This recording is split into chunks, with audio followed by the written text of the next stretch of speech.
നമസ്കാരം. Raf talk ഫുട്ബോളിലേക്ക് അവർക്കും സ്വാഗതം. ഫിഫ വേൾഡ് കപ്പിൽ ജർമ്മനി ഐവറി കോസ്റ്റിനെ പരാജയപ്പെടുത്തിയല്ലോ. അവസാന ഘട്ടത്തിലെ ഡെനീസ് യുൻഡാവിൻ്റെ ഗോളാണ് അവരെ വിജയത്തിലേക്ക് കൊണ്ടുപോയത്. പക്ഷേ ആ കളിയിൽ അവർക്ക് വലിയ തിരിച്ചടിയായേക്കാവുന്ന ഒരു സംഭവം കൂടി നടന്നല്ലോ. എന്ത്? നിക്കോളാസ് ഷോൾട്ടർബെക്കിൻ്റെ പരിക്ക്. നിക്കോ ഷോൾട്ടർബെക്കിന് ഇനി വേൾഡ് കപ്പിൽ കളി തുടരാൻ കഴിയുമോ? അതാണ് ചോദ്യം. ജർമ്മൻ മാധ്യമം ബിൽഡ് റിപ്പോർട്ട് ചെയ്യുന്ന വിവരം നമ്മളൊന്ന് പങ്കുവെക്കുകയാണ്. നിക്കോ ഷോൾട്ടർബെക്ക് ടീമിനോടൊപ്പം അദ്ദേഹത്തിൻ്റെ ഭാര്യ സബ്രീനയെയും കൂട്ടി ടീമിൻ്റെ ബേസ് ക്യാമ്പായിട്ടുള്ള വിൻസ്റ്റൺ സെലമിലെ ബേസ് ക്യാമ്പിലേക്ക് തിരിച്ചെത്തിയിട്ടുണ്ട്.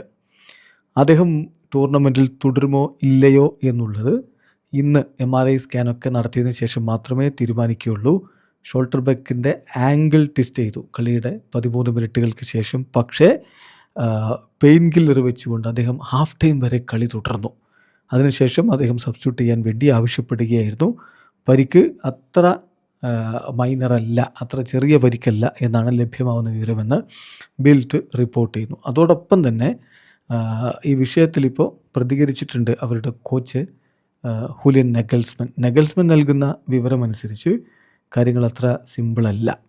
അദ്ദേഹത്തിൻ്റെ വാക്കുകൾ കൂടി നമ്മൾ നോക്കുകയാണ്. അദ്ദേഹം പറയുന്നത് ഇങ്ങനെയാണ്: തീർച്ചയായിട്ടും ടീമിൻ്റെ വളരെ പ്രധാനപ്പെട്ട കളിക്കാരനാണ് ഷോൾട്ടർബെക്ക്. ഇറ്റ്സ് നോട്ട് ലുക്കിംഗ് ഗുഡ് എന്നാണ് ആ വിഷയത്തിൽ, അതായത് അദ്ദേഹത്തിൻ്റെ പരിക്കുമായി ബന്ധപ്പെട്ട വിഷയത്തിൽ ഇറ്റ്സ് നോട്ട് ലുക്കിംഗ് ഗുഡ് എന്ന് തന്നെ വളരെ കൃത്യമായിട്ടിപ്പോൾ കോച്ച് പറഞ്ഞു. അതോടൊപ്പം അദ്ദേഹത്തിന് ലിഗ്മെൻ്റ് ഇഞ്ചുറിയാണ് പറ്റിയത് എന്നുള്ള വിവരം കൂടി അദ്ദേഹം പങ്കുവെക്കുന്നു. അപ്പം ലിഗ്മെൻ്റ് ഇഞ്ചുറി ആണെങ്കിൽ പിന്നെ ഈ ടൂർണമെൻറ്റിലെ ബാക്കി മത്സരങ്ങൾ അദ്ദേഹം കളിക്കാനുള്ള സാധ്യത തീർച്ചയായിട്ടും കുറവാണ്. Nico Schlotterbeck is suspected to have strained a ligament injury. It's not looking good. He will undergo scans for an exact diagnosis എന്നാണ് ഇപ്പോൾ നെഗൽസ്മൻ പറഞ്ഞിരിക്കുന്നത്. എന്തായാലും കാത്തിരിക്കാം. ഷോൾട്ടർബെക്ക് പുറത്തു പോയാലത് തീർച്ചയായിട്ടും അവർക്ക് ഒരു തിരിച്ചടിയാണ്. എന്ത് സംഭവിക്കും കാത്തിരുന്നതാണ്. വീഡിയോ അവസാനിക്കുന്നു. ഫുട്ബോൾ ലോകത്ത് കൂടുതൽ വിശേഷങ്ങളുമായി റാഫ് ടോക്സ് എത്താം.